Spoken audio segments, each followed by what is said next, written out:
sabem molt bé els treballadors d'esta casa, però com que tots teniu ja la informació, anem a dir-vos que el comitè d'empresa va estar demà en este centre de treball acompanyant a tots els treballadors, anem a estar en les seccions sindicals, anem a estar en el comitè d'empresa, anem a estar en els departaments de la casa, acompanyant els treballadors en este horror d'obrir un correu electrònic i que decidisquen en aquest correu electrònic quin va ser el seu futur laboral i el futur de la seva família. Estarem per a atendre els treballadors, per a acompanyar-los, per a resoldre dubtes i per a tot el que vulgueu. Avui és un bon dia per a dir que este comitè d'empresa es va presentar a les eleccions d'octubre de l'any 2011 amb un compromís amb els treballadors, el compromís de defensar esta empresa pública i de defensar els llocs de treball. Avui, en el mes de febrer de l'any 2013, este comitè d'empresa reitera el seu compromís amb tots els treballadors de Radiotelevisió Valenciana en la defensa dels llocs de treball en esta casa. És difícil dir-ho avui, sé que és difícil perquè la cosa està molt complicada en els tribunals en esta reforma laboral, però este comitè d'empresa confia en la justícia.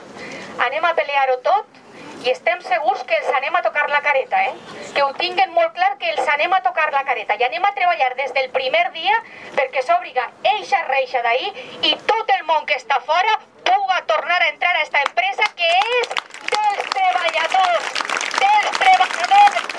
que són els únics que ens creiem esta radiotelevisió pública en valencià i de qualitat.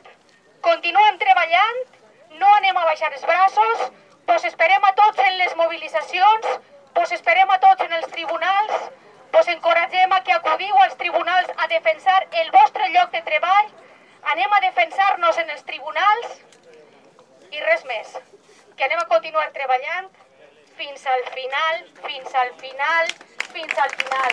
Companys, companyes, tot vull.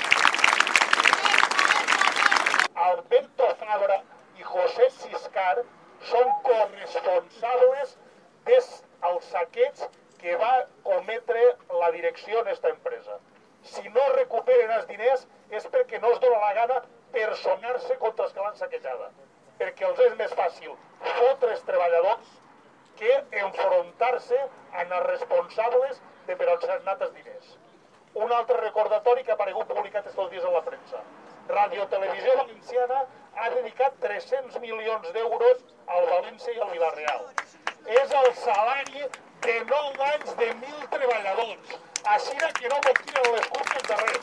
Les culpes les tenen els mandarrucos que tenen que fer.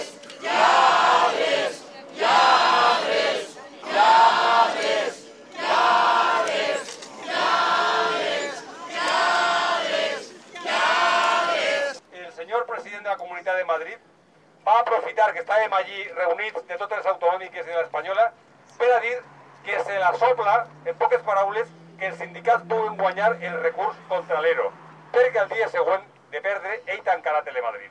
És a dir, estos són els demòcrates que ens governen, no només són lladres, sinó són feixistes, i per tant no podem baixar la guàrdia, no podem fiar només en que els tribunals ens donen la raó, perquè maniobres, reaccions i jugades feixistes com ixes podem veure més. Per tant, companys i companyes, no anem a baixar la guàrdia, ni els de dins ni els de fora, ni els que se queden ni els que se'n vagin. Entre tots hem d'aconseguir guanyar aquests lluís, que se complisquen i tornar tots a esta empresa que fundarem molts de nosaltres fa més de 20 anys ja. Companys, a per ells! I que nosaltres això no ho podem consentir. I vos demano a tots que tota la ràbia que tenim continguda i el dolor ho transformem en força i en una força ben dirigida contra ells. Anem a per ells, que no s'atreveixin.